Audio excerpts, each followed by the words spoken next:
Mesdames, Messieurs, bonjour et bienvenue au 13h. 200 personnes, c'est le nombre de suspects arrêtés par l'armée malienne et ses alliés au nord du Mali. Plusieurs chefs d'inculpation ont été retenus contre ces présumés coupables. Le Mali dispose des compétences nécessaires pour juger ces criminels de guerre. Ces mots sont du procureur de la République près le tribunal de première instance de la commune 3. Mohamed Sidadiko est interrogé par Abdraman Maïga.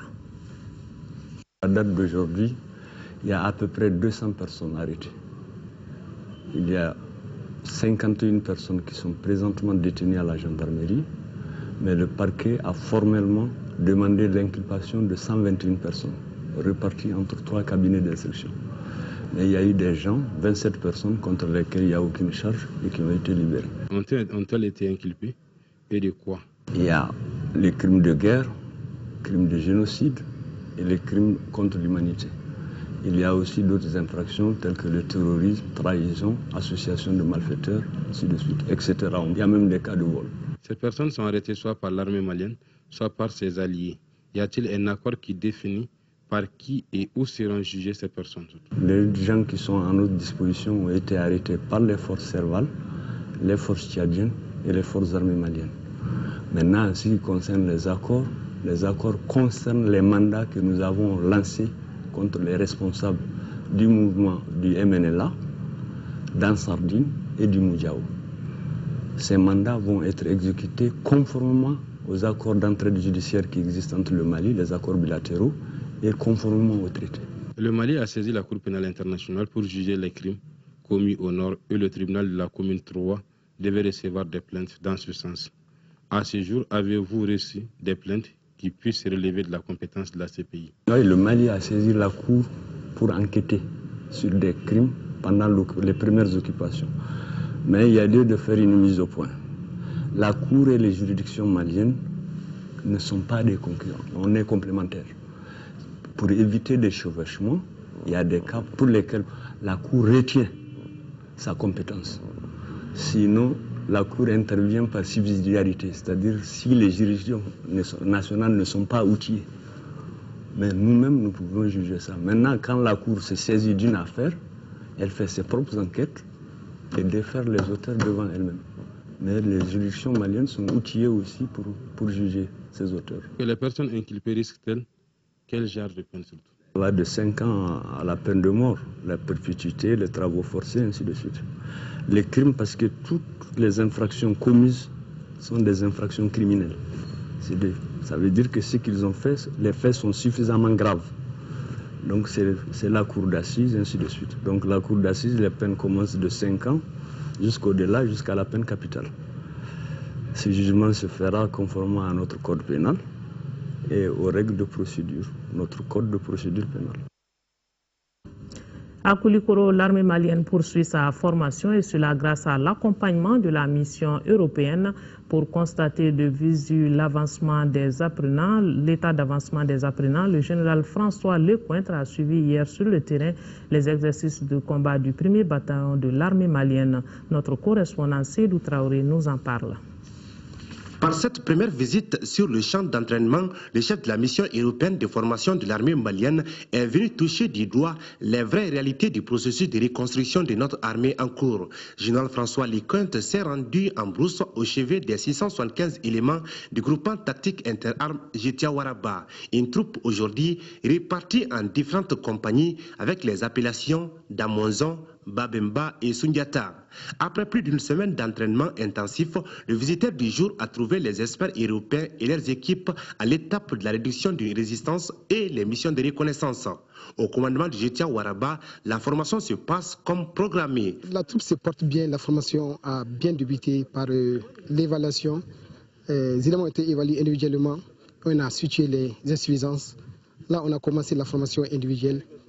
Le renforcement musculaire, c'est des gens qui apprennent maintenant le contenu de leur formation, c'est-à-dire qui sont dans la pratique, qui font le drill, qui cherchent à savoir comment contourner un objectif, comment monter, comment vraiment bien faire leur mission.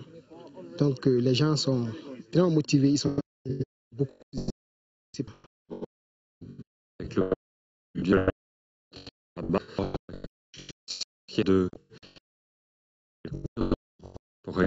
et puis voir avec les instructeurs européens et de voir quelles sont les difficultés, les problèmes qui se posent à eux en termes d'équipement ou de déroulement de l'instruction. 100 instructeurs formateurs de cette nationalité européenne assurent cette première étape de formation de 4 bataillons de l'armée malienne. Face aux instructeurs et soldats maliens, François Lecointe a mis l'accent sur le respect des principes, le chemin, la manœuvre, l'itinéraire, entre autres.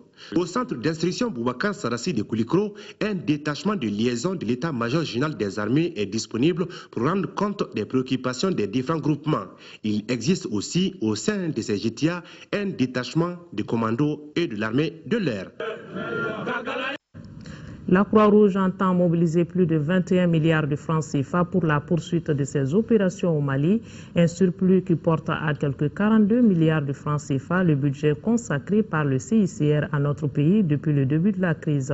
L'information a été donnée lors d'une conférence de presse donnée par l'organisation. Mohamed Diarra y a pris part. Voici son compte rendu. Elle avait tout l'air d'une rencontre de synthèse, cette conférence de presse. Conférence au cours de laquelle le directeur adjoint aux opérations du Comité international de la Croix-Rouge a fait le compte rendu de la mission qu'il a effectuée dans les régions du Nord. Découvre les réalités des populations vivant dans cette localité. Le besoin alimentaire se pose avec acuité et les populations peuvent composer avec le CICR. De notre côté, il est clair que finalement nous allons continuer de renforcer et d'augmenter finalement nos opérations dans le Nord Mali. En début de semaine, nous avons annoncé une rallonge budgétaire de plus de 40 millions de francs suisses, donc ce qui correspond à 33 millions d'euros, pour justement répondre à cette situation humanitaire. Cette rallonge de plus de 21 milliards de francs CFA sera destinée aux services sociaux de base, tels que la santé, l'électricité et bien d'autres. Cette aide du CICR devra permettre, selon le conférencier, de fournir de la nourriture à quelques 420 000 personnes. La situation des prisonniers de guerre préoccupe aussi le CICR. Et c'est la raison pour laquelle il a signé un accord avec le gouvernement malien. Le but est de lui permettre d'avoir... On a le droit de visiter tous les lieux de détention, on a le droit de s'entretenir avec finalement les détenus que l'on rencontrera, on a le droit de les enregistrer et de les suivre si on estime qu'ils sont peut-être à risque de problèmes de protection. Il nous donne le droit ensuite de faire des rapports finalement aux autorités, de rapporter des recommandations, aussi bien sur les conditions de détention que sur finalement le traitement qu'auraient pu subir ces détenus, et ils nous permettent de répéter les visites, ce qui nous permet de faire un suivi dans la durée. Donc finalement cet accord ne fait que, entre guillemets, formaliser quelque chose qui était déjà une pratique CICR, gouvernement malien. Pour atténuer les effets de la crise sur la population, ce sont au total près de 42 milliards de francs CFA que le CICR entend investir. Une autre conférence de presse, celle des miniers, face aux journalistes, le colonel-major Alaï Diakité, haut fonctionnaire de défense au ministère des Mines, dément les allégations du rapport de l'ONG internationale Human Rights Watch. Les précisions, c'est avec notre reporter Moïse Traoré. Le Mali est signataire des conventions relatives à la protection des enfants. Les allégations contenues dans un rapport publié en décembre 2011 par une ONG internationale ont fait état de travail de tout petits dans les sites d'orpaillage. C'est des images qui manifestement ont été faites sur la base du trucage. L'utilisation du mercure et du cyanure, contrairement à ce que Human Rights Watch a dit, ça se fait sur les sites, mais c'est fait par des adultes. Du 22 décembre 2011 au 8 février 2012, une mission conjointe de vérification avec le BIT et l'UNICEF s'est rendue sur le terrain. 16 sites ont été visités dans les zones de Kangaba, Kenyeba et Sikasso. Il y a une organisation sociale qu'on appelle le Tamboloma. Le Tamboloma est chargé de la sécurité du placeur. Entre parenthèses, il y a un certain nombre d'interdits. Il y a, si vous voulez, un code de conduite dans tous les placeurs. Si l'auteur du rapport décrié a utilisé des données surannées, elle a pu être induite en erreur par une ONG locale. Pourquoi l'État malien ne porte-t-il pas plainte? L'opportunité d'initier une plainte dépendra des pouvoirs publics. Enfin, les sites d'orpaillage la signature. Elles ont procédé plutôt à la signature d'un accord cadre intitulé Convention relative à la gestion concertée des programmes de développement économique et culturel social PDSEC du cercle. Le reportage de Fatoumata Adou.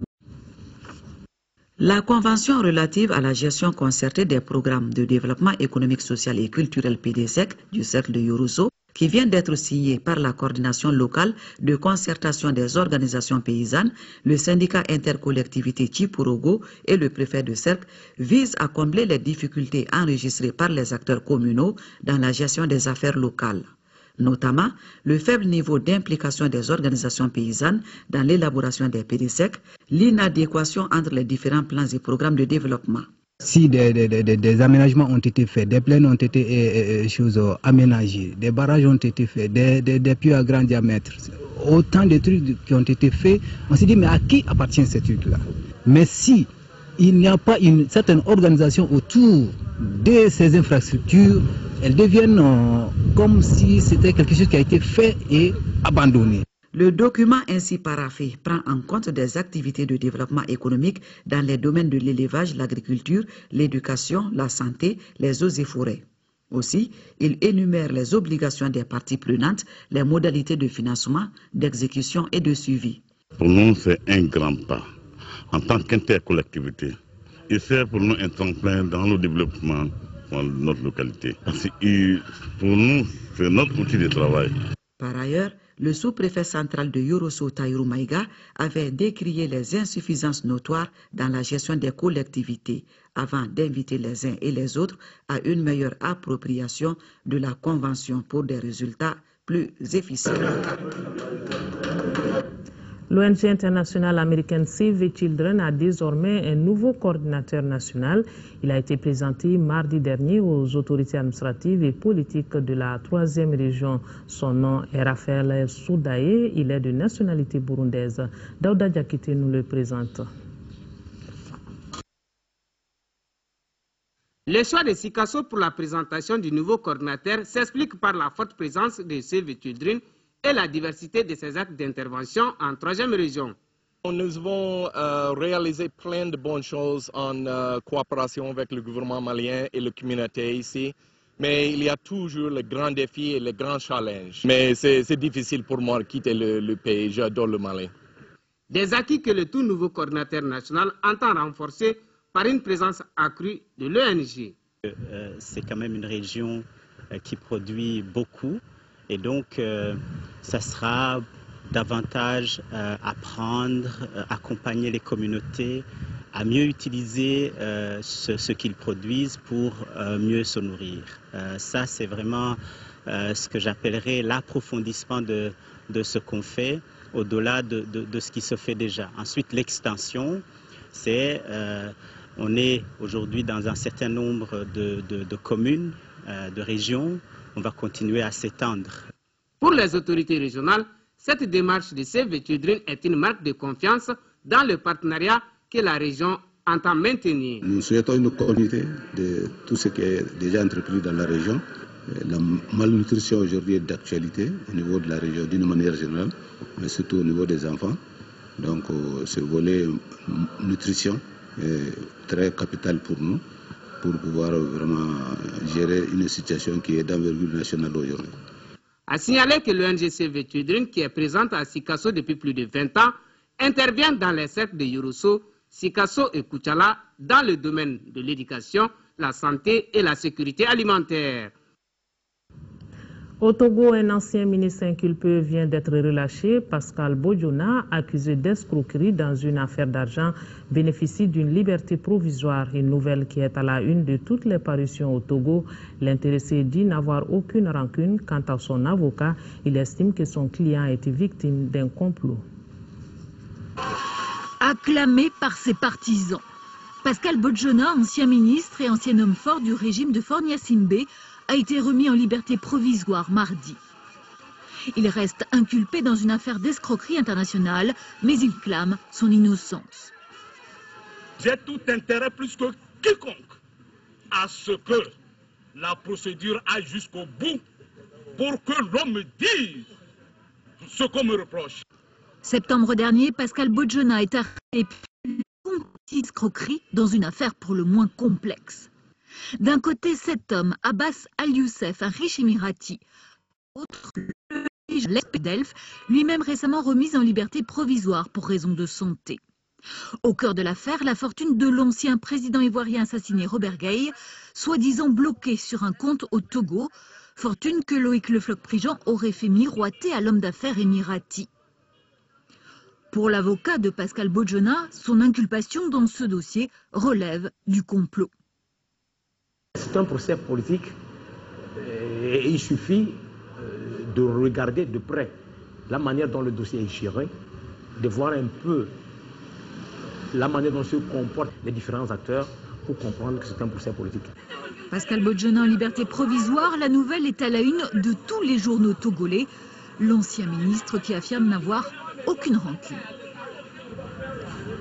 Sport football, championnat national Ligue 1, 20e journée. 2 matchs ont été joués mardi au stade Modibo Keïta. La GIA a battu l'ASB 1-0. Auparavant, le stade malien de Bamako a dominé le COB 3-0. Diara Konaté nous fait le compte rendu de ces 2 matchs. 72 heures après leur brillante qualification au 8e de finale, les Blancs de Bamako confirment leur bonne forme face au COB battu 3-0. Les Olympiens ont été cueillis à froid dans cette rencontre. Le but le plus rapide de la saison est inscrit par Mourimakan Koïta à la 57e seconde du match. Servi dans l'axe des buts du COB, l'attaquant stadiste ne pouvait que loger la balle au fond. La réaction des Verts ne se fera pas attendre. Ismaël Diarra, seul dans la surface de réparation, bute sur le portier stadiste. Soumaïla Diakité cède sa place à Bosso Mukoro suite à cet accrochage survenu à la 5e minute. Mais cela n'entame en rien le moral des Blancs de Bamako. Dominateur, le stade malien de Bamako inscrit un deuxième but d'une frappe lourde de Mamadou Koulibaly. 2-0, score à la pause. Mieux organisé en seconde période, les Verts de Bamako tiennent tête aux Blancs. C'est dans les derniers instants du temps additionnel que le stade malien de Bamako aggrave le score. Lamine Diawara, entré en cours du jeu, transforme le penalty 3-0 score final. Le stade malien de Bamako se dirige sûrement vers le titre avec 54 points. L'ASB et la GIA, 14e et 15e du classement actuel, se rencontrent en seconde heure. La première manche de cette affiche sera pauvre en occasion de but. L'engagement et la détermination ont marqué les 45 premières minutes. À la reprise, les initiatives se multiplient. La GIA se montre plus agressive, se créant de nombreuses situations de but. La Jeanne d'Arc va finalement scorer par Boubacar Sempara à la 75e minute. L'unique but de la rencontre permet à la GIA de reprendre le chemin de sortie de la zone rouge. À la fin de ce journal, à 18h et 20h,